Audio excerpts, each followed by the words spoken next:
ನಮ್ಮ ಸಂಸ್ಕೃತಿಯನ್ನು, ನಮ್ಮ ಕಲ್ಚರ್ಸನ್ನು, ನಮ್ಮ ಟ್ರೆಡಿಷನ್ಸನ್ನು, ನಮ್ಮದೇ ಪದ್ಧತಿಗಳ ಬಗ್ಗೆ ತುಂಬ ಗೌರವ ಇರುತ್ತೆ. ಬೇರೆ ಪದ್ಧತಿಗಳ ಬಗ್ಗೆ ಅತಿಯಾದ ರೆಸ್ಪೆಕ್ಟ್ ಇರುತ್ತೆ. ನಾವು ಯಾರನ್ನೂ ಡಿಸ್ಟರ್ಬ್ ಮಾಡಲ್ಲ. ಇದು ನಮ್ಮ ಹಿಂದೂ ಸಂಪ್ರದಾಯ. ಇಡೀ ವರ್ಲ್ಡಲ್ಲಿ ಹಿಂದೂ ಸಂಪ್ರದಾಯದ ಬಗ್ಗೆ ಒಂದು ಗೌರವ ಇದೆ.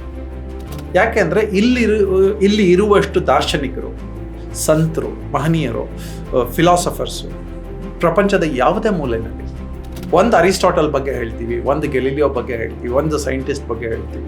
ನಮ್ಮ ದೇಶದಲ್ಲಿ ಹುಟ್ಟಿದ ಎಲ್ಲ ಮೆಜಾರಿಟಿ ಜನ ಸೈಂಟಿಸ್ಟ್ಗಳೇ, ಎಲ್ಲರೂ ಸಂತರೇನೆ. ಯಾಕೆ ಅಂತಂದರೆ ಇಲ್ಲಿನ ಕಲ್ಚರ್ ಹಾಗೆ ಹೇಳ್ಕೊಟ್ಬಿಡುತ್ತೆ. ಸ್ಮಶಾನಕ್ಕೆ ಕರ್ಕೊಂಡು ಹೋಗ್ತೀವಿ, ಮಕ್ಕಳನ್ನು ತೋರಿಸ್ತೀವಿ, ನೋಡಪ್ಪ ಇಷ್ಟೇ ನಶ್ವರ ಅಂತ ಹೇಳ್ತೀವಿ. ನಮ್ಮ ಸಂಸ್ಕೃತಿಯಲ್ಲಿ ಒಳ್ಳೆಯದನ್ನು ಪರಿಚಯ ಮಾಡಿಸಿದ್ದೀವಿ, ತಪ್ಪುಗಳನ್ನು ಪರಿಚಯ ಮಾಡಿಸಿದ್ದೀವಿ. ಹಾಗಾಗಿ ಇದರ ಬಗ್ಗೆ ಅಸಡ್ಡೆ ಬೇಡ.